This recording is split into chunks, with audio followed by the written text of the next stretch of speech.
الحمد لله نحمده ونصلي ونسلم على رسوله الكريم أما بعد فيقول الله سبحانه وتعالى في القرآن الكريم أعوذ بالله من الشيطان الرجيم بسم الله الرحمن الرحيم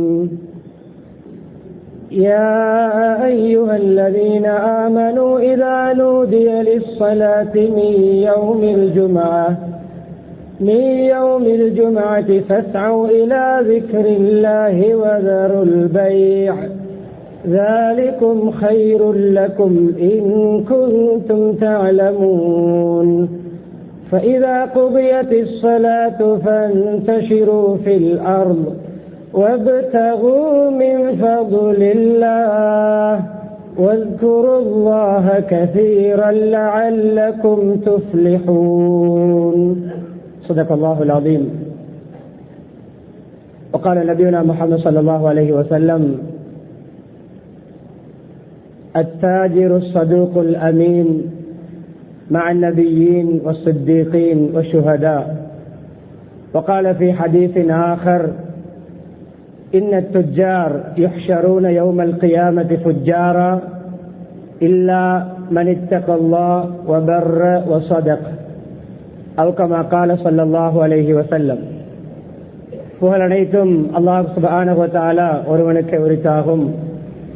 ஸலாத்தும் ஸலாமும் இறுதி நபி முஹம்மது ஸல்லல்லாஹு அலைஹி வஸல்லம் அவர்கள் மீதும் அன்னாரின் வாழ்க்கை வழிமுறைகளை அணுவணுவாக எடுத்து நடந்து உலகத்தில் அல்லாஹ்வுடைய ரிபாவை திருப்தியை சந்தோஷத்தை அடைந்து கொண்ட சஹாபாக்கள், தாபிஊன்கள், தபவு தாபிஈன்கள், முஸ்லிம்கள், மூமின்கள் அனைவர்கள் மீதும் உண்டாவதாக.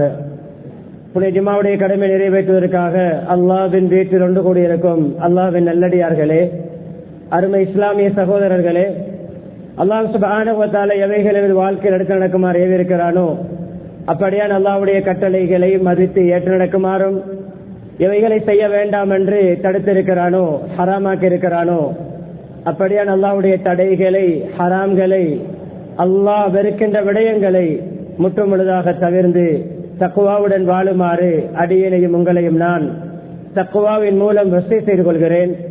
இத்தகுல்லாஹ ஹைசுமா குன்தும். ஹிஜ்ரி 1445 ஆண்டின் முஹர்ரம் மாதத்தின் 3வது ஜுமாவுடைய கடமை நிறைவேற்றுவதற்காக நாம் ஒன்று கூடியிருக்கிறோம். அன்பானவர்களே, உங்களோடு நான் சில முக்கியமான விடயங்களை பகிர்ந்து கொள்ளலாம் என ஆசைப்படுகிறேன். இதே உற்சாகம், இதே விழிப்புணர்வு இறுதி வரைக்கும் உங்கள் புறமிருந்து அவசியம் என்பதையும் ஆரம்பத்தில் நான் வேண்டிக் கொள்கிறேன். அன்பானவர்களே, பொதுவாக நாம் சிலருடைய ஒரு கணிப்பீடு இருக்கிறது. மஸ்ஜிதுக்குள் ஒரு வகையான இஸ்லாம், பஜாரிலே வேறு வகையான இஸ்லாம், உள்நாட்டிலே ஒரு வகையான இஸ்லாம், வெளிநாட்டிலே வேறு வகையான இஸ்லாம், ஜனாசா வீட்டில் இஸ்லாம், திருமண வீட்டில் இஸ்லாத்துக்கு மாற்றம் என்று நாம் இடத்துக்கு ஏற்றவாறு இஸ்லாத்தை நிறம் பூசி வைத்திருக்கிறோம். ஆனா கண்ணியமானவர்களே, மஸ்ஜிதுக்குள் தொழுகைக்காக நிற்கும் பொழுது எந்த ஆடை, எந்த உள்ளம், எந்த சிந்தனை நம்மிடம் இருக்கிறதோ அதுதான் வியாபாரத்திலும், பிரயாணத்திலும், வெளிநாட்டிலும், எல்லா இடங்களிலும், திருமணத்திலும். அன்பானவர்களே, நான் உங்களோடு பேச இருக்கின்ற தலைப்பை 2ஆக பிரித்திருக்கிறேன். நேர்மை, உண்மை, நம்பிக்கை, நாணயம், இந்த தன்மை உள்ள பண்பாடுள்ள வியாபாரிகளுடைய அடையாளங்கள் என்ன, அவர்களுடைய இறுதி முடிவு என்ன, அவர்களுடைய மறுமை முடிவு என்ன. 2வது பகுதி ஏமாற்றம், வஞ்சகம், கலப்படம், பொய், புரட்டு, சூது, வட்டி, இப்படி வியாபாரத்தை அமைத்துக் கொண்டவர்களுடைய யதார்த்தம் என்ன, அவர்களுடைய இறுதி முடிவு எப்படி அமையும், அவர்களுடைய மௌத்துக்கு பின்னால் அவர்களுடைய ஸ்தானம் என்ன. எனவே இரண்டையும் இணைத்து சில விடயங்களை, முக்கியமான விடயங்களை முன்வைப்பேன். ஒவ்வொருவரும் பிரசங்கத்தை எனக்கு என்று கேட்டால் திருத்தம் வரும், அவருக்கென்று கேட்டால் அவர் திருந்துவார், நாம் கெட்டு போவோம். பொதுவாக நம்முடைய பழக்கம், இந்த பகுதி இவருக்கு நல்ல அடி, இந்த ஹுத்பா இவருக்கு நல்லா பட்டிருக்கும், உங்களுக்கு என்ன பட்டது, எனக்கென்று கேட்போம். பேசுகின்ற நான் எனக்கென்று பேசுகிறேன், கேட்கின்ற நீங்கள் எனக்கென்று கேளுங்கள், எமக்கு அல்ல, எனக்கு திருத்தம் வரும். ஒரு பிரசங்கத்தின் மூலமே நீங்கள் வலியுல்லாவாக மாறலாம். அன்பானவர்களே, ஆரம்பத்திலே சூரா ஜும்ஆவுடைய 2 வசனங்களை ஓதினேன். அவருடைய சாராம்சம், ஈமான்தாரிகளே, வெள்ளிக்கிழமை அதான் சொல்லப்பட்டால் நீங்கள் வியாபாரத்தை முடித்துவிட்டு, வியாபாரத்தை ஒதுக்கிவிட்டு, விட்டுவிட்டு, தொழில் உத்தியோகங்களை விட்டுவிட்டு நீங்கள் இறைவனுடைய திக்ரின் பக்கம், அல்லாஹ்வுடைய ஞாபகத்தின் பக்கம், தொழுகையின் பக்கம், ஹுத்பாவின் பக்கம் விரையுங்கள். மாஷா அல்லாஹ், உள்ளதை உள்ளபடி சொல்ல வேண்டும்.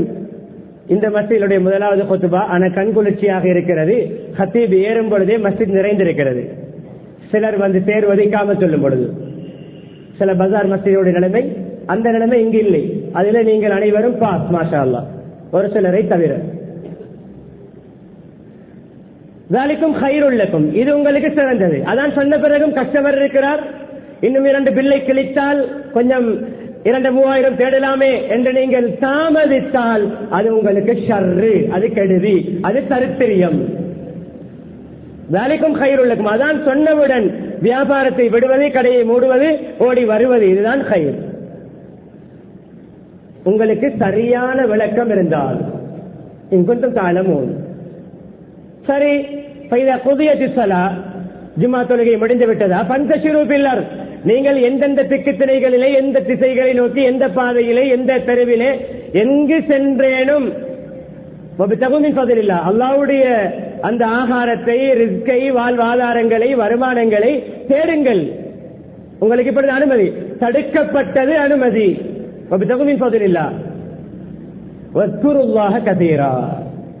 நாம் என்ன செய்திருக்கிறோம்? ஜிக்ர் என்றால் மஸ்ஜித், மஸ்ஜித் என்றால் ஜிக்ர். மற்ற இடத்தில் இந்த ஜிக்ருக்கு அது ஜிக்ருடைய வாடையும் கிடையாதில்லை. அல்லாஹ் பஜாரில் அதிகமாக ஜிக்ர் செய்ய சொல்கிறார். ஜிக்ரோடு வியாபாரம், ஜிக்ரோடு தொழில், ஜிக்ரோடு உத்தியோகம். ஜிக்ர் மஸ்ஜிதுக்குரியது மாத்திரமல்ல, அது பஜாரிலும் இருக்க வேண்டும். கசீரா, அதிகமாக, அன்லிமிட்டட். அன்பானவர்களே, லஅல்லக்கும், அதனுடைய முடிவு என்ன? அதான் சொன்னவுடன் வியாபாரத்தை, தொழிலை விட்டுவிட்டு மஸ்ஜிதை நோக்கி விரைவது உங்களுக்கு கயிர், அது ஒரு பரிசு. இங்கு அதிகமாக திக்ர் செய்து அல்லாஹ்வுடைய ஞாபகத்தோடு எப்பொழுதுமே மாஷா அல்லாஹ் வியாபாரம் நடந்து முடிந்தால் அல்ஹம்துலில்லாஹ், வியாபாரம் நடக்கவில்லையா அஸ்தக்ஃபிருல்லாஹ், யா அல்லாஹ் கஸ்டமர்களை அனுப்பு, வாடிக்கையாளர்களை அனுப்பு, நல்ல கிராக்கி ஏற்படுத்தி துஆ, இஸ்திக்ஃபார். அன்பானவர்களே, திக்ர் அதனுடைய முடிவு என்ன? லஅல்லக்கும் துஃப்லிஹூன், உங்களுடைய அனைத்தும் சக்சஸ்ஃபுல்லாக முடியும், உங்களுக்கு ஜெயம் கிடைக்கும், வெற்றி கிடைக்கும். குர்ஆனை விவரித்து விட்டேன். திக்ர் என்பதனால் பஜாரிலே ஒரு திக்ரை நான் உங்களுக்கு படித்து தர ஆசைப்படுகிறேன். இந்த ஹதீஸ் பல வழிகளில் அறிவிக்கப்பட்டு இறுதியிலே நல்ல அமல் செய்ய முடியுமான ஒரு தரத்தில் இருக்கின்ற ஹதீஸ் என்று இமாம்களுடைய ஆய்வின் முடிவு. எல்லோருக்கும் பாடம் அந்த திக்ர். ஆனால் இத்தனை நாட்கள், இத்தனை தடவைகள் வாழ்க்கையிலே பஜாரிலே 40, 50 வருடங்களாக, 30 வருடங்களாக, 10, 15 வருடங்களாக, அல்லது பஜாரை தாண்டி செல்கிறேன், பஜாரிலே பர்ச்சேஸ் பண்ண வருகிறேன், ஷாப்பிங் பண்ண வருகிறேன், இந்த கலிமாவை, இந்த திக்கரை ஓதி இருக்கிறோமா? அது என்ன தெரியுமா? 4ஆம் கலிமா. யாருக்குத்தான் பாடம் இல்லை. அவ்வல் கலிமா தய்யிபிலே ஆரம்பித்து 5 கலிமாக்களையும் கண்ணியமான தொழுகை பரலாக்கப்பட முன்னாலே பாடமாக்கி இருக்கிறோம். அதை பஜாரிலே ஓதும் பொழுது அதற்குரிய மதிப்பு வேறு. பஜாரிலே யார் 4ஆம் கலிமாவை லா இலாஹ இல்லல்லாஹு வஹ்தஹு லா ஷரீக லஹு லஹுல் முல்கு வ லஹுல் ஹம்த் வ ஹுவ அலா குல்லி ஷைஇன் கதீர் என்று வந்திருக்கிறது. லஹுல் முல்கு வ லஹுல் ஹம்த் யுஹ்யி வ யுமீத் பியதிஹில் கைர் வஹுவ அலா குல்லி ஷைஇன் கதீர். இரண்டு விதமாக இருக்கிறது, பூர்த்தியாக ஓதிக்கொள்ள சிறந்தது. சிறப்பை பாருங்கள், சிறப்பை பாருங்கள். 10 லட்சம் நன்மைகள் எழுதப்படும் ஒரு தடவை ஓதினார். 10 லட்சம் பாவங்கள் மன்னிக்கப்படும். 10 லட்சம் அந்தஸ்துகள் உயர்த்தப்படும். இதுவரைக்கும் சில ஹதீஸ்களில், இன்னும் சில ஹதீஸ்களிலே மேலதிகமான ஒரு பாக்கியம் வருகிறது. வபனா லஹு பைத்தன் ஃபில் ஜன்னah, அவருக்கு சுவர்க்கத்தில் ஒரு மாளிகை.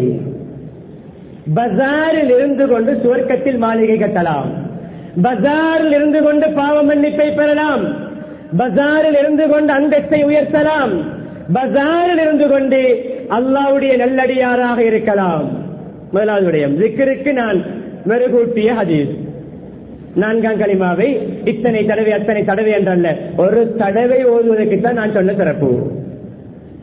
அடுத்த கண்ணியமானவர்களே, வியாபாரம் செய்கிறோம், பல துறைகளில் ஈடுபடுகிறோம். என்ன எண்ணம், என்ன நீயத், என்ன இலக்கு?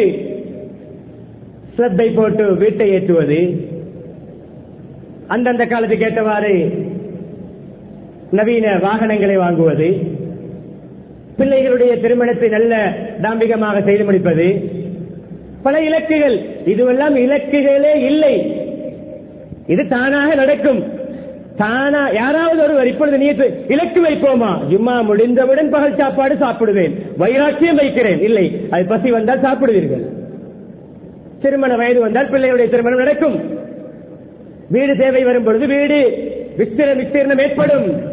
அது இலக்காக நல்லதோர் கொடிகட்டி பறக்கும் வியாபாரியாக மாற வேண்டும். அது இலக்கல்ல. அது இலக்காக வைத்தால் அது குறுகிய மனப்பான்மை உள்ள இலக்கு. எப்படி தெரியுமா? லட்சியம் காரூனுக்கு சொல்லப்பட்ட நியத். உலக மகா செல்வந்தன் அவருடைய கீசெட் திறவுகோள்களின் அந்த வளையத்தை தூக்குவதற்கு, சாவிகளின் கோர்வையை தூக்குவதற்கு பலசாலிகள் தேவை என்றெல்லாம் சொல்கிறான். கீகளை, மூடைகளை அல்ல, சாவிகளை. அந்த பணக்காரனுக்கு சொல்லப்பட்டது உனக்கு வழங்கப்பட்ட வளம், பொருளாதார வளம், செல்வம், இதிலே நீ எந்த நியத்தை வைக்க வேண்டும் தெரியுமா? மறுமையுடைய நியத். என்ன நியத்? நல்ல வியாபாரம் செய்வேன், ஹலாலாக தேடுவேன், கொடி கட்டி பறப்பேன், இன்று லட்சாதிபதி 5 வருடத்திலே கோடீஸ்வரராக மாறுவேன். இதற்காக சதக்காவுடைய வாசலை திறந்து இடது கைக்கு தெரியாமல் வலது கையால் செலவழித்து அரிசிக்கு கீழே நிழல் பெறுவதனுடைய லட்சியம். ஜக்காத்தை கொடுத்து ஏழைகளுடைய, அனாதைகளுடைய, விதவைகளுடைய, வறியவர்களுடைய கண்ணீரை துடைப்பதனுடைய லட்சியம். பசியாளிகளுக்கு உணவளிப்பதனுடைய லட்சியம். பல குமரி காரியங்களை செய்து வைப்பதனுடைய லட்சியம். வறிய மாணவர்களை படிக்க வைப்பதனுடைய லட்சியம். மஸ்ஜிதை கட்டிக் கொடுப்பதனுடைய லட்சியம். மதரசாவுக்கு உதவி செய்வதனுடைய லட்சியம். பாடசாலை அபிவிருத்தி செய்வதனுடைய லட்சியம். ஊரிலே பல சமூக பணிகளை செய்வதனுடைய லட்சியம். இதுதான் லட்சியங்கள். செல்வந்தர் என்ற பெயரை எடுப்பேன் என்ற லட்சியம் இருக்கிறது, லட்சியத்திலேயே சேராது. பணக்காரனாக இருந்தால் பெயர் கிடைக்கும், ஹஜ் செய்தால் ஹாஜ் என்று கிடைக்கும் பெயர். லட்சியம். அபூ தர்தா ரலியல்லாஹு அன்ஹுடைய மனைவி உம்மு தர்தா ரலியல்லாஹு அன்ஹா. அபூ தர்தா ரலியல்லாஹு அன்ஹு எப்படி என்றால் தேவைக்கேற்றவாறு சம்பாதிப்பவர்கள், மேலதிகமாக ரிஸ்க் எடுக்க மாட்டார்கள். இன்று போதுமா செலவுக்கு, நாளைக்குரிய போதிய கொஞ்சம் ஒரு சாதாரணமாக சம்பாதிக்கக்கூடியவர். மனைவி ஒரு தடவை கணவருக்கு மஷூரா சொல்கிறார், என்னப்பா நீங்களும் கொஞ்சம் கூடுதலாக சம்பாதித்தால் நல்லதே, கொஞ்சம் மற்றவர்களை போன்று ஓடி ஆடி கொஞ்சம் கூடுதலாக வருமானங்களை ஈட்டினால் நல்லா இருக்குமே. சொன்னது பாருங்களப்பா, கையில 2 பவுன் தான் இருக்கிறது, ஒரு 10 பவுன் போடலாமே. இருப்பது 50 லட்சத்துடைய கார், ஒரு கோடியுடைய காரை வாங்கலாமே. இருக்கிறோம் 20 பேஜ் வீடு 50 பேஜ் வீட்டாக மாற்றலாமே. சாதாரண சிமெண்ட் உள்ள வீடு டைல்ஸ் படிக்கப்பட்ட வீடாக மாற்றலாமே. அதை சொல்லவில்லை. என்ன தெரியுமா சொன்னார்கள்? மற்றவர்களை போன்று கூடுதலாக நீங்கள் சம்பாதித்தால் பசியாளிகளுக்கு நாமும் விருந்து போடலாமே. பசியாளிகளுடைய பசியை நாமும் அதிகமாக விருந்தோம்பல் செய்யலாமே. இதுதான் லட்சியம். 3வது சொன்னேன், ஜிக்ர், பஜாரிலே திக்கரோடு வாழ வேண்டும். நியத் மறுமை. செல்வத்தினால் என்னென்ன செய்து மறுமையிலே பாக்கியங்களை அடைய முடியுமோ அதை லட்சியமாக கொள்ளுங்கள். காரூனுக்கு சொல்லப்பட்டது, காரூன் கேட்கவில்லை, மண் கவ்வினான். இரண்டாவது விடயம். மூன்றாவது, கண்ணியமானவர்களே, 2 ஹதீசுகளை நான் சொன்னேன். தண்ணீரையும் நெருப்பை, நீரும் தண்ணீரும் போன்ற ஹதீசுகள். ஒரு ஹதீஸ் நமது தலையை தடவுகின்ற ஹதீஸ். அடுத்த ஹதீஸ் தடவிய தலையை குத்துகின்ற ஹதீஸ். ஒன்று தெரியுமா? அத்தாஜிரு சதுகுல் அமீன், நம்பிக்கை நாணயமுள்ள ஜெனிவினான நேர்மையான வியாபாரி, மான் நபியீன் வஸ்ஸித்தீகீன் வஷ்ஷுஹதா யௌமல் கியாமா, நபிமார்களோடு சித்தீக் உண்மையாளர்கள், ஈமானிலே உண்மை தன்மை உள்ளவர்கள், அல்லாஹ்வுடைய அடிமைத்தனத்தை உண்மையாக வெளிப்படுத்தக்கூடியவர்கள், கலப்படம் இல்லாதவர்கள், நயவஞ்சகம் இல்லாதவர்கள், சித்தீக்கங்களோடும் சுஹதாக்களோடும். ஷஹீத் என்றால் யார் கண்ணியமானவர்களே? ஒரு துளி இரத்தம் கீழே விளமுன்னால் அவருடைய பாவங்கள் மன்னிக்கப்படும், கடனை தவிர. அந்த இரத்தம் குங்கும நிறம், அந்த இரத்தத்துடைய மனம் கஸ்தூரி மனம்.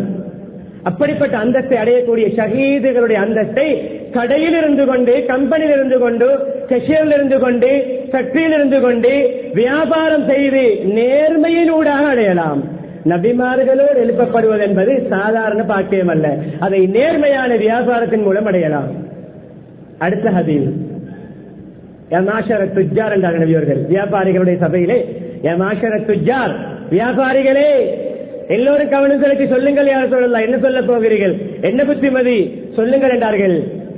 இன்ன துஜ்ஜார் யுஹ்ஷரூன யௌமல் கியாமத்தி ஃபுஜ்ஜாரா. அங்கு தா, இங்கு ஃபா. துஜ்ஜார் வியாபாரிகள், ஃபுஜ்ஜார் பாவிகள். எல்லா வியாபாரிகளும், அதிலிருந்து சில விதிவிலக்கு பின்னால், அனைத்து வியாபாரிகளும் கியாமத்து நாளிலே பாவிகளாக எழுப்பப்படுவார்கள், 3 தன்மை உள்ளவர்களை தவிர.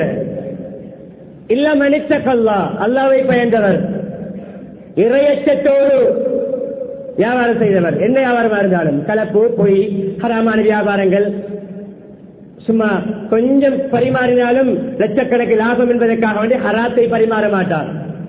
வெளிநாட்டிலிருந்து வருகிறார், இமிகிரேஷனுக்கு முன்னால் ஒருவர் 2 போத்தல்களை கொடுக்கிறார். என்ன போத்தல் சொல்ல தேவையில்லை, இதை நீங்கள் எனக்கு 2 தான் தூக்க முடியும், நீங்கள் தூக்கி கொண்டு வெளியே கொண்டு வந்து தந்தால் ஒரு போத்தலுக்கு 10,000. ஜம்சம் தண்ணி போத்தல் அல்ல, விளங்கிக் கொள்ளுங்கள். ஜம்சம் தண்ணியே ஒரு போத்தல் தான் அனுமதி. ஹராம். அதை தூக்கிக் கொண்டு ஒரு 1/4 கிலோமீட்டர் 200 மீட்டர் தாண்டி கொண்டு வந்து கொடுத்தால் 20,000 கிடைக்கிறது என்பதற்காக ஹராமான பானத்தை சுமக்க மாட்டார். என்ன செய்தாவது சம்பாதிக்க வேண்டும் என்பதற்காக அவுன்ஸ் கணக்கு, மில்லி கணக்கிலே பரிமாறினாலும் அடுத்த மாதம் வாகனம் வாங்கலாம், லக்ஸரி வீடு வாங்கலாம், வெளிநாட்டுக்கே சென்று செட்டில் ஆகலாம் என்பதற்காக பரிமாற மாட்டார். மிம்பர் கண்ணியமானது, கௌரவமாக சொல்கிறேன், சம்பந்தப்பட்டவர்களுக்கு தெளிவாகப்படும். இல்ல மனித கல்வா, அல்லாஹ் பார்க்கிறார். நல்லுபகாரத்தோடு வியாபாரம், நல்ல பண்போடு. வசதக்க, உண்மை பேசி வியாபாரம். வருமானங்களிலே சிறந்தது ஒரு மனிதர் தன்னுடைய சுய தொழில், தன்னுடைய கையால் சம்பாதிக்கின்ற தொழில். எல்லா நல்ல உபகாரமுள்ள நேர்மையான ஹஜ்ஜுன் மப்ரூர் என்று சொல்லப்படுமே. ஹஜ்ஜுன் மப்ரூருக்கு சொர்க்கம் தான் கூலி. பைஉன் மப்ரூர், அதுவும் அல்லாஹ்விடத்திலே கண்ணியமானது. ஹஜ்ஜிலும் மப்ரூர் இருக்கிறது, பைஇலும் மப்ரூர் இருக்கிறது. பை மப்ரூராக நல்லதாக இல்லாமல் அந்த வருமானத்தில் செய்த ஹஜ் மப்ரூர் என்ற ஹஜ்ஜாக மாறாது. அது பழைய துணியை போன்று உதறி தள்ளப்படும். மக்களுக்கு மத்தியில் ஆஜ் பட்டம் கிடைக்கும், மறுமையிலே நன்மையத்திலே ஆஜ் என்ற பெயர் இருக்காது. ஹராமான வருமானத்திலே போன ஹஜ், பல பேரை ஏமாற்றி கொள்ளு போட்டு விட்டு போன ஹஜ், பல பேரை குழியிலே தள்ளிவிட்டு செய்த உம்ரா. சிலர் இருக்கிறோம், தலைப்பரை பார்ப்பதே ரமதானில் மக்காவில் தான். உம்ராவுக்கு போயிருக்கிறார், 10 லட்சம், 15 லட்சம், 5 லட்சம், 10 லட்சம் செலவழித்து உம்ராவுக்கு போனவர் 20 லட்சம் கொடுக்க இருக்கிறது ஊரிலே நாட்டிலே. என்ன உம்ரா இது? மன்னிக்க வேண்டும், இது கசப்பு தான். சொல்வதை சொல்ல வேண்டிய முறைப்படி சொல்வது நம்முடைய கடமை. உங்களை ஏமாற்றிக் கொள்ள வேண்டாம். 1 கோடி கொடுக்க இருக்கின்றவருக்கு என்ன ஹஜ், என்ன உம்ரா? ஊர் முழுக்க மற்றவர்களை இங்கு யாரை கொள்ளு போட்டு ஏமாற்றினாரோ அந்த வீட்டிலே சகர் தின்ன முடியாமல், இஃப்தார் செய்ய முடியாமல், ஈச்சம்பழத்தோடும் மசியுடைய கஞ்சியோடும் பிள்ளைகள் அழுதழுது பசியோடு இஃப்தார் செய்கின்ற பொழுது இவரை ஏமாற்றிவிட்டு காபத்துல்லாவுக்கு பக்கத்தில் நீங்கள் இஃப்தார் செய்வது, இது தான் ஏற முளம் கிழிவதற்கான உதாரணம். முன்னேற்றம் 25%, பின்னேற்றம் 75%. தக்குவா, நேர்மை, உண்மை, வியாபாரி, இவர்தான் தப்பக்கூடியவர். மற்ற எல்லாரும் பாவிகளுடைய பட்டியல் எழும்புவார். அடுத்த கண்ணியமானவர்களே, விடயங்களை நான் இப்பொழுது தொட்டுக்காட்டு. உண்மை தன்மை உள்ள வியாபாரியுடைய சிறப்பு என்ன? இந்த ஹதீஸை போதும் என்றாலும் இன்னும் ஒன்றை சொல்கிறேன். பொதுவாக நம்மிடம் இருக்கின்ற ஒன்றுதான் இந்த பொய் சத்தியம். இந்த புதிய ஒரு நவீன கால ட்ரிக்ஸில் ஒன்று நான் என்ன தெரியுமா? என்னப்பா இந்த விலைக்கு விற்கிறீங்க, விலையெல்லாம் குறைஞ்சிருக்குது, பழைய ஸ்டாக் பழைய ஸ்டாக் பழைய ஸ்டாக் பழைய ஸ்டாக் பழைய ஸ்டாக் என்று கியாமத்தில் வரைக்கும் சொல்ல போகிறீர்களா? பழைய ஸ்டாக் கோஸ்ட் கூட சத்தியமா 100 ரூபாய் எங்களுக்கு 100 இல்ல. யாராவது பஜாரில் இருக்கின்ற எல்லோருமே சமூக சேவகர்களா? 100 ரூபாய் கொண்டு கொடுத்து வாங்கி 80 ரூபாய்க்கு விற்போமா?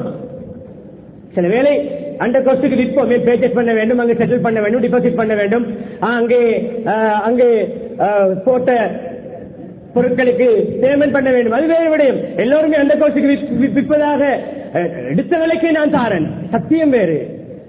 சத்தியம் செய்து மக்களை கவர்ந்து ஏமாற்றி பிரெயின் வாஷ் பண்ணி மக்களை நல்ல பானி ஊற்றி என்று சொல்வோமே, பானி ஊற்றி வியாபாரம் செய்கிறீர்களா? மன்ஃபகத்துன் லிஸ்ஸில்ஆ மம்ஹகத்துன் லில்பரகா. அது நல்ல வியாபாரத்தை, பொருட்களுடைய விலையை, அதிலிருந்து வந்த வருமானத்தை கூட்டும், அதில் இருக்கின்ற பரக்கத்தை அளிக்கும். கோடி சம்பாதிப்பது அல்ல கெட்டித்தனம். 1 கோடியுடைய பணத்தை வைத்து 2 கோடிகளுடைய வேலைகளை செய்வதுதான் பரக்கத். 1 லட்சத்திலே 1.5-2 லட்சத்துடைய வேலை முடிவதுதான் பரக்கத். என்ன முன்னாடி தெரியுமா? சில சம்பாதிப்பதெல்லாம் கட்டிடத்துக்கே செலவாகும், கல்லுக்கும் மண்ணுக்கும். தேவைக்கு கட்டுவது அல்ல, தேவைக்கு கட்டுவது தடை அல்ல. தேவைக்கு அதிகமாக வீட்டில் இருப்பது 3 பேர், 30 பேர் வசித்தாலும் 5-6 ரூம் பேலன்ஸ் ஆகும். இப்பொழுது என்ன தேவை? பிள்ளைகள் பரம்பரைகள் பெருகும் பொழுது செய்து கொள்ளலாம். பரக்கத் ஒரு பொருளிலே, வருமானத்திலே, பணத்திலே பரக்கத் இல்லை என்பதற்கு அடையாளமே அந்த பொருளாதாரத்தை, அந்த பணத்தை கல்லிலும் மண்ணிலும் அல்லாஹ் செலவழிக்க வைப்பது. ஹதீஸ் கல்லுக்கும் மண்ணுக்கும் செலவாகி கொண்டு கொஞ்சம் சல்லி பணம் வந்தவுடனே முகப்பை மாற்றுவது, இன்னும் கொஞ்சம் பணம் வந்தவுடனே அப்படியே ஓரத்தை மாற்றுவது, இன்னும் கொஞ்சம் பணம் வந்தவுடனே அப்படி இருக்கின்ற டைல்ஸை உடைத்து விட்டு மீண்டும் ஒரு டைல்ஸை பிடிப்பது, அல்லது ஒவ்வொரு வருடமும் அல்லது 6 மாதத்துக்கு ஒருக்கா 4 மாதத்துக்கு ஒருக்கா பெயிண்ட் அடிப்பது. இதோ கட்டிடத்திலேயே முழு பணமும் செலவாகிறதா? என்னுடைய பணத்தில் பரக்கத் இல்லை என்பதை நபி அவர்கள் சொல்லி இருக்கிறார்கள் என்பதை நாம் எழுதி வைத்துக் கொள்ள வேண்டும். அடுத்த கண்ணியமானவர்களே, நேர்மையில் உள்ளதுதான் அளவு நிறுவையில் நேர்மை, அளவு நிறுவையில் நேர்மை, கொடுக்கல் வாங்கலில் நேர்மை. ஒரு உதாரணம் குறிப்பிட்டு சொல்வதெல்லாம் மன்னிக்க வேண்டும், எல்லா இடத்திலும் இருக்கிறது. 1 ரூபாய் 2 ரூபாய் பேலன்ஸ் வருகின்ற பொழுது அது உங்களுக்கு ஹலால் என்று யார் ஃபத்வா தந்தது? ரீலோட் கார்டு வாங்குகிறார், 99 ரூபாயுடைய ரீலோட் கார்டு 100 ரூபாய் தந்து, 1 ரூபாய் நீங்கள் பேலன்ஸ் கொடுக்காமல் கார்டை மாத்திரம் கொடுத்து அனுப்புகிறீர்கள். கம்யூனிகேஷன் செய்கிறீர்கள் 20 வருடங்களாக. ஒரு நாளைக்கு கிட்டத்தட்ட அன்னளவாக ஒரு 30 பேர் ரீலோட் போடுகிறார்கள். 30 ரூபாய், 10 நாளைக்கு 300 ரூபாய், 30 நாளைக்கு 900 ரூபாய், 30 மாதங்களுக்கு கணக்கு போட்டுக் கொண்டு போங்களேன். சில வேளை 30-40 வருடங்களாக செய்வதாக இருந்தால், பின்னால் அப்படியே தொடர்ந்தால் இவர் ₹1 எடுத்தெடுத்தே உம்ராவுக்கு போகலாம். யார் சொன்னது உங்களுக்கு ஹலால் என்று? ₹1 அல்ல, 1% இருந்தாலும் கொடுக்க முடியுமானால் நீங்கள் பேலன்ஸ் கொடுக்க வேண்டும். அது சில்லறை கடையாக இருக்கலாம், அது ஹோட்டலாக இருக்கலாம், அது பஸ் கண்டக்டராக இருக்கலாம், அது யாராக இருக்கலாம். ₹1 சில்லறை இல்லப்பா என்று டொபி கொடுப்போம். ஒரு டொபி கொடுப்பதும் பிழை. ₹1 விற்கப்படுகின்ற டொபி நீங்கள் வாங்கியிருக்கிறீர்கள் 40%, அதிலும் 60% பேலன்ஸ். ஒரு டொபி கொடுத்தால் அந்த டொபியிலும் 50% உங்களுக்கு லாபம் இருக்கிறது. அப்படி பார்க்க வேண்டும். யாரை கணக்கெடுப்பதில்லை தான். ஒருவர் கியாமத்து நாளில் விரும்பினால் உங்களை பிடிக்கலாம். கொடுக்கல் வாங்கல். மாலிக் இப்னு தீனார் ரஹ்மத்துல்லாஹி அலைஹி, பக்கத்து வீட்டுக்காரர் வியாபாரி சக்கராத், பெரிய இமாம் மாலிக் இப்னு தீனார் ரஹ்மத்துல்லாஹி அலைஹி சக்கராத்தில் அவருக்கு பக்கத்தில் உட்கார்ந்து கலிமாவை ஞாபகப்படுத்துகிறார்கள். கலிமாவை ஞாபகப்படுத்தும் பொழுது அவருக்கு கலிமா வரவில்லை. கலிமா பாடும் இல்லையா? எத்தனை வருடம் கலிமா சொல்லி இருப்பார். இமாம் மாலிக் ரஹ்மத்துல்லாஹி பக்கத்து வீடு, உலகத்துக்கே கல்வியை புகட்டுகின்ற இமாமின் பக்கத்து வீட்டுக்காரர். கலிமா பாடும் இல்லையா? கலிமா வரவில்லை. அவருடைய கலிமா என்ன தெரியுமா? ஜபலைனி மின்னார், ஜபலைனி மின்னார், 2 நெருப்பு மலைகள், 2 நெருப்பு மலைகள் என்று கத்துகிறார் சக்கராத்தில். என்னப்பா, நான் கலிமாவை சொல்லி தருகிறேன், நீங்கள் நெருப்பு மலைகள் என்று சொல்கிறீர்கள், என்ன விடயம்? உங்களுக்கு என்ன நடந்தது? இல்லை, நான் வியாபாரி, எனக்கு 2 தராசுகள் பாவித்தேன். ஒன்று, வியாபாரிகளிடமிருந்து நான் பர்ச்சேஸ் பண்ணுகின்ற பொருட்களை நிற்பதற்கு எனக்கு வாசியாக ஒரு தராசு. அப்படி என்றால் எப்படி? 5 கிலோ அவர்கள் தந்தால் அந்த தராசியில் 4 கிலோ தான் காட்டும். விற்பதற்கு இன்னும் ஒரு தராசி வைத்திருந்தேன். அதில் கண்ணியமான சகோதரர் சொல்கிறார், வாங்குபவர்களுக்கு எனக்கு வாசியாக, கஸ்டமர்களை ஏமாற்றுவதற்காக அவர்கள் வாங்கிய அளவை கூட்டி காட்டுகின்ற உதாரணம், 4 கிலோ கொடுத்துவிட்டு 5 கிலோவாக கணக்கு காட்டுகின்ற ஒரு தராசியை செய்து வைத்தேன். அதற்குரிய படியை செய்து வைத்திருக்கிறேன். இதனால் தான் அங்கு தராசியிலே செய்த மோசடி, அங்கு அளவை நிறுவையிலே செய்த மோசடி இப்பொழுது கண்ணுக்கு முன்னால் வந்து அந்த தராசியின் நாவால் வெளியாகின்ற வார்த்தை தான் நெருப்பு மலை என்ற வார்த்தை. சக்கராத்தை பயப்படுவோம். நிற்கும் பொழுது, அழைக்கும் பொழுது பேச் கணக்காக இருக்கலாம், யார் கணக்காக இருக்கலாம், மீட்டர் கணக்காக இருக்கலாம், எடையாக இருக்கலாம். வயலுள்ளில் முத்தஃபிஃபீன், அளவு நிறுவைகளை மோசடி செய்கின்றவர்களுக்கு அழிவு, கேவலம், நாசம், வயல் என்ற நரகம் உண்டாகட்டும். அவர்கள் மக்களிடம் எடுத்தால் இந்த தராசியுடைய நிகழ்வுக்கு இந்த ஆயத் மிகவும் தெளிவூட்டுகிறது. எடுக்கும் பொழுது நிறைவாக எடுப்பார்கள், எடுத்த பணத்துக்காக கொடுக்கின்ற பொழுது குறைவாக கொடுப்பார்கள். ஷுஐப் அலைஹிஸ்ஸலாத்துடைய கூட்டத்துக்கு வந்த அழிவே அளவு நிறுவையில் செய்த மோசடி. எனவே வியாபாரம் சாதாரணமானதல்ல. இஸ்லாத்துடைய 50 கடமைகளோடு சம்பந்தப்பட்டது ஜகாத். வியாபாரம் சாதாரணமானதல்ல. அரிசிக்கு கீழே நிழலும் பெற்றுத்தரும், படுகுழியிலும் தள்ளும், சக்கராத்திலே களிமாவையும் மறக்கடிக்கும். வியாபாரம் சாதாரணமானதல்ல. வியாபாரத்துடைய நேர்மை சாதாரணமானதல்ல. அந்த வியாபாரத்தின் நேர்மை தான் ஹதீஜா ரலியல்லாஹு அன்ஹா முஹம்மது என்ற வாலிபரை 15 வருடம் இளையவராக இருந்தும் தனது கணவராக தேர்ந்தெடுத்ததற்குரிய தன்மை. சீமாட்டி நடுநிலையான குடும்பத்தில் இருந்த ஒரு பொருளாதார பின்னணி அந்த அளவு இல்லாத கௌரவமான குடும்பம், ஒழுக்கமான குடும்பம், மிக உன்னதமான குடும்பம், பொருளாதாரத்திலே மத்திய தர குடும்பம். அப்படியான குடும்பத்தில் இருந்த ஒரு மாப்பிள்ளையை ஒரு சீமாட்டி தனக்காக 15 வருடங்கள் இளையவராக இருந்தும் இவருக்கு நான் மனைவியாக கட்டுப்பட்டு வாழ தயார் என்று முஹம்மது என்ற வாலிபருக்கு தான் மனைவியாக மாறுவதற்கு அவர்களுடைய உள்ளத்தை முதலாவது தொட்ட கவர்ந்த விடயம் இவர்கள் காட்டிய கணக்கு வழக்கு. அக்கவுண்டிங் செய்கிறோம், பொசுக்கு சைனை வைக்க தெரியாது, பிங்கர் பிரிண்ட் தான் வைப்பார் என்று அக்கவுண்டர் விளையாடுகிறீர்களா? நீங்கள் எல்லா கணக்கையும் பெர்ஃபெக்டாக கள்ள கணக்கு காட்டியிருக்கிறீர்களா? நீங்கள் காட்டிய கம்ப்யூட்டர் பெர்ஃபெக்டாக காட்டும். அந்த நன்மை தீமை எழுதப்பட்ட ஏடு எதையும் பிழையாக எழுதாது. லா யுகாதிரு சகீரா வலா கபீரா, சின்னது பெரியது எதையும் விடாது, எதுவும் மிஸ் ஆகாது, எதுவும் மிஸ் ஆகாது. எனவே திருந்துவோம், நேர்மையாக செய்வோம், கஸ்டமர்களுடைய துவாவை பெறுவோம். ஒரு பொதுவாக இருக்கிறது, அட்வான்ஸ் கொடுத்து ஒரு பொருளை ஆர்டர் பண்ணி அதை வேண்டாம் என்று சொன்னால் அந்த அட்வான்ஸை அப்படியே உங்களுக்கு வைத்துக் கொள்வதற்கு யார் பத்துவா தந்தது? எத்தனை பேர் எத்தனை அட்வான்ஸ் எடுத்து கொடுக்காமல் இருக்கிறோம். வாகனம் ஒன்று பார்த்தார் 4 மில்லியன்,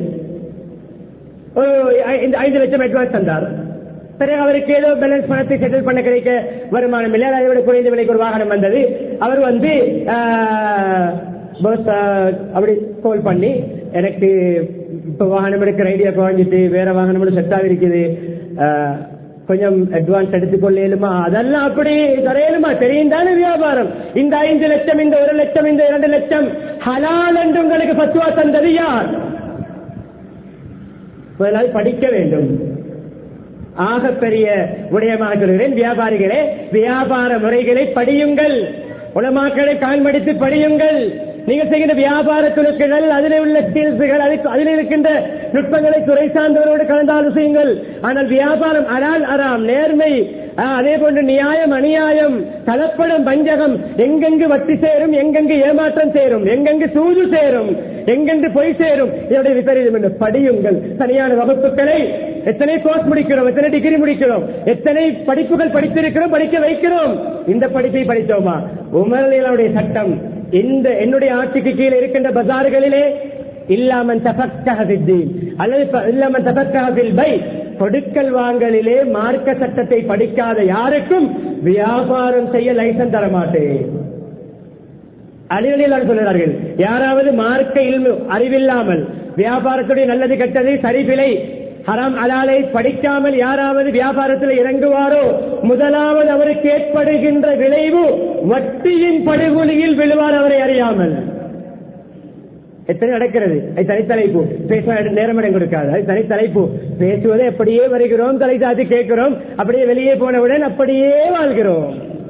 அதே வட்டி பணத்தை எடுத்து நாமும் அஜ்ஜே, நாமும் உம்ரா, நாமும் செலவு, நம்முடைய தாய் தந்தையும் அஜ்ஜிக்கு உம்ராக்கெல்லாம் வட்டியிலே நீச்சல் அடித்துக் கொண்டு அவன் அனுப்புகிறோம். வட்டியை பற்றி ஒன்று சொன்னாலே வெட்கக்கேடு.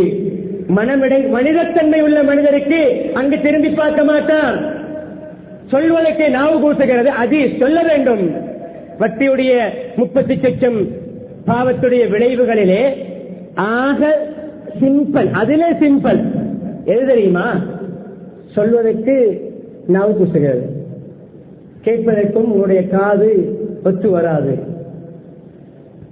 9-9.5 மாதம் நம்மை கருவிலே சுமந்து இரத்தத்தை பாலாக ஊட்டுகின்ற, நமக்காக எத்தனையோ இரவுகள் விழித்த, எத்தனையோ நோய்களை சகித்த, எத்தனையோ விசேஷங்களை தியாகம் செய்த, நமக்காகவே தன்னுடைய வாழ்க்கையை மௌத்து வரைக்கும் அர்ப்பணித்த தாயோடு சகாத உறவு கொள்கின்ற ஈடான பாவம். அந்த பணத்திலேயே பெருநாளைக்கு அதே தாய்க்கு சாரி வாங்கி கொடுக்கும் பொழுது இந்த ஹதீஸை சொன்னால் அந்த தாய் உடுப்பாரா அந்த சாரியை? உங்களுடைய படத்தில் உங்களுடைய தாய் உம்ராவுக்கு போவாரா? வட்டி செட்டியார் நீங்கள். இதை இப்படித்தான் சொல்ல வேண்டும். ஏன் தெரியுமா? அதிகமான பாவங்களுக்கு தண்டனை சொல்லப்பட்டிருக்கிறது. வட்டிக்கு அல்லாஹ் சொல்கின்ற தண்டனை என்ன தெரியுமா?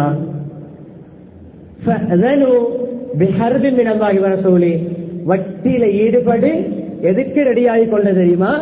என்னோடு ஃபைட் பண்ண. அல்லாஹ்வோடு மோதி மிஞ்சுவோமா? அல்லாஹ்வோடு மோதுவதற்கு சேலஞ்ச், நான் ரெடியா அல்லாஹ் என்று சொல்பவர்கள் வட்டியிலே விளையாடுங்கள். மிஞ்ச மாட்டோம், ஒன்றும் மிஞ்சாது. வீடும் பேங்குக்கு போய், வாகனமும் போய், காணியும் போய், மன்னிக்க வேண்டும், பல 100 பேருக்கு சம்பளம் கொடுத்த, 10,000 பேருக்கு சம்பளம் கொடுத்தவர் வெளிநாடுகளிலே உள்நாட்டிலும் கூட மோட்டார் பைக்கிலே டெலிவரி ஓட்டுகின்ற காலம், வீடு வீடாக சாப்பாடு சப்ளை பண்ணுகின்ற காலம். அங்கே லேபராக பணிபுரிகின்ற காலம். இங்கு நல்ல கவரான ஹெல்மெட்டை போட்டுக்கொண்டு அங்கே வாகனத்தில் மோட்டார் பைக்கிலே அந்த இந்த பொருட்களை விட்டு திரிகின்ற காலம். எல்லோரும் அப்படி அல்ல. ஆனால் வட்டியோடு சம்பந்தப்பட்டால் இதுவல்ல, இதைவிட கேவலமான முடிவு வரும். வட்டியை தவிர்ப்போம். விரலுக்கேற்ற வீக்கம், போதுமென்ற மனம், போதுமென்ற மனம், கஸ்டமரோடு கைண்டாக மிருதுவாக நடந்து கொள்கின்ற வியாபாரிக்கு அல்லாஹ் ரஹ்மத் செய்வானாக. நல்ல கஸ்டமரோடு வாடிக்கையாளரோடு கனிவாக அன்பாக பணிவாக விட்டுக் கொடுப்போடு தாராள மனசோடு யார் நடந்து கொள்வாரோ அந்த வியாபாரிக்கு அல்லாஹ் ரஹ்மத் செய்வானாக. வாங்குகின்ற கஸ்டமர் முதலாளியோடு கடைக்காரரோடு கஸ்டமர் நல்ல நடந்து கொள்கிறார், அந்த வாடிக்கையாளருக்கு ரஹ்மத் செய்வானாக. அல்லது பேச்சஸ் பண்ணக்கூடியவருக்கு ரஹ்மத் செய்வானாக.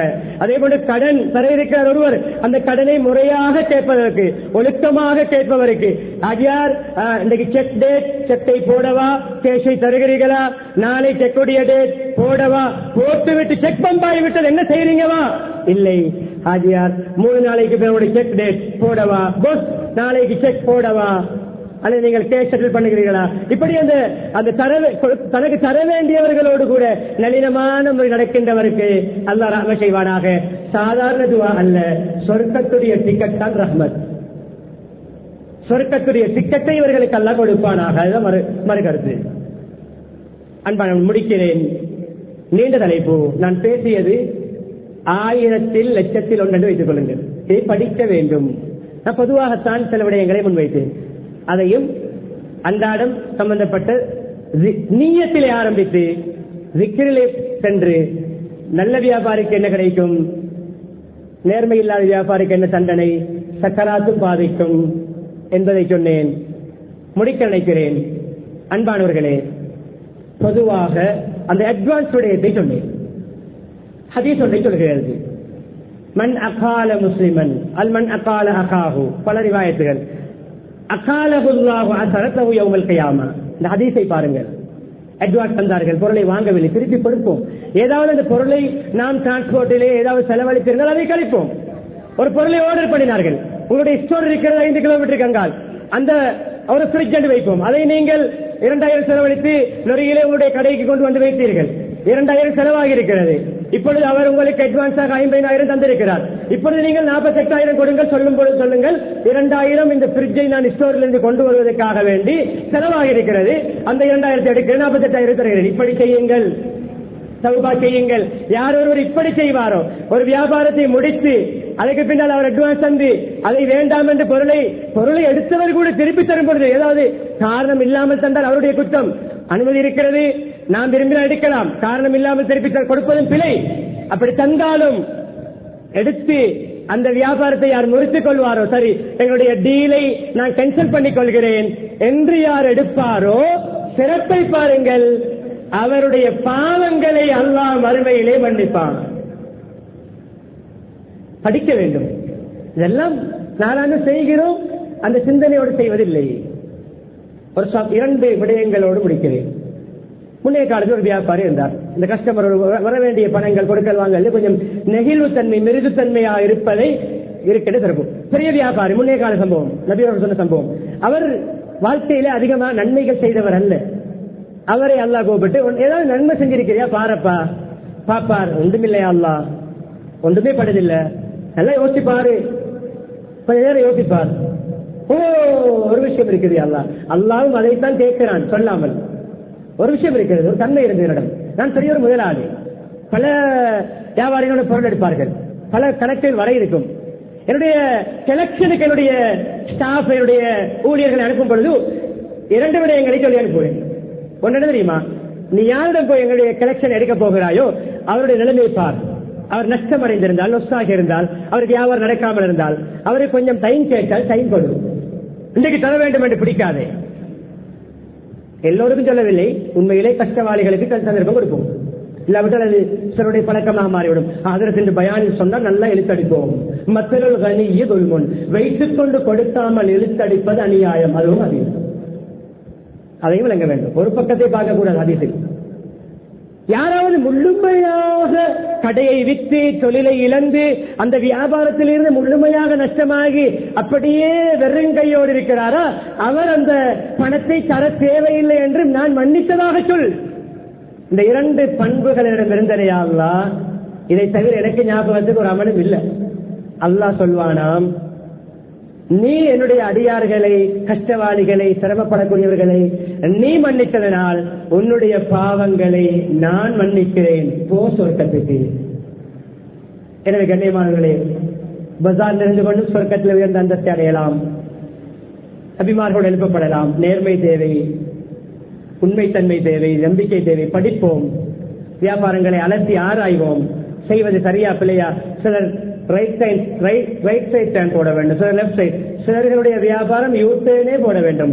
கொழும்புக்குள் பஸ் ஏற நிற்கிறார், நுரலியா பக்கம். நுரலியா பஸ் வந்து கொண்டிருக்கிறது. என்னப்பா கொழும்பு பஸ்ஸை காணும், எங்க போக வேண்டும்? கொழும்புக்கு போக வேண்டும். பாதையின் மறுபக்கம் மாறுங்கள், கொழும்பு பஸ் வரும். சிலருடைய வியாபாரம் எப்படி போய் கொண்டிருக்கிறால் கொழும்பை நோக்கி போக வேண்டும், நுரலியா பக்கம் நிற்கிறோம். நுரலியா பஸ்ஸிலே கொழும்பு பிட்டக்கோட்டுவன் பகினவா என்று சொல்கிறோம், இறங்க முடியாது. நுரலியா டவுனில் தான் இறங்க வேண்டும். எனவே சிலருடைய வியாபாரம் யூட்டன் போட வேண்டும், ரவுண்ட் அபவுட் போட வேண்டும்.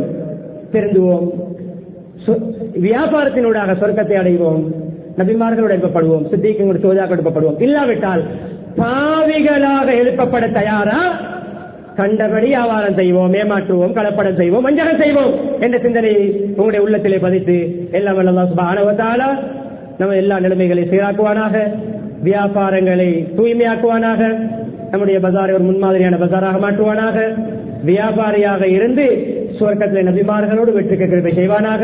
எங்களுடைய பாவங்களை மன்னித்தருள்வாயாக, எங்களுடைய பெற்றோருடைய பாவங்களை மன்னித்தருள்வாயாக, மனைவி மக்களுடைய பாவங்களை மன்னித்தருள்வாயாக, சகோதரருடைய பாவங்களை மன்னித்தருள்வாயாக, பூரா முஸ்லீம்கள் மூமின்கள் அனைவருடைய பாவங்களை மன்னித்தருள்வாயாக, உண்மையான ஈமானை தருவாயாக, இஸ்லாமிய பண்புகளை தருவாயாக, நேர்மையான வியாபாரிகளுடைய பண்பாடுகளை தருவாயாக, கலப்படம், வஞ்சகம், ஏமாற்றம், வட்டி, சூதுகளை விட்டு நம்மை பாதுகாப்பாயாக, ஹராமான தொழில்களை விட்டு தௌபா செய்ய கிருபை செய்வாயாக, நமது இரத்தத்தை அழுக்காக்கி நரகத்துக்கு தகுதியான உடம்பாக நம்முடைய உடம்பை மாற்றாமல் பாதுகாப்பாயாக, நபிமாரோடு சித்திகங்கள் சுகதாக்களோடும் எழுப்பப்படுகின்ற பாக்கியத்தை நசீபாக்குவாயாக, ஈமாவுடன் வாழ்ந்து களிமாவுடன்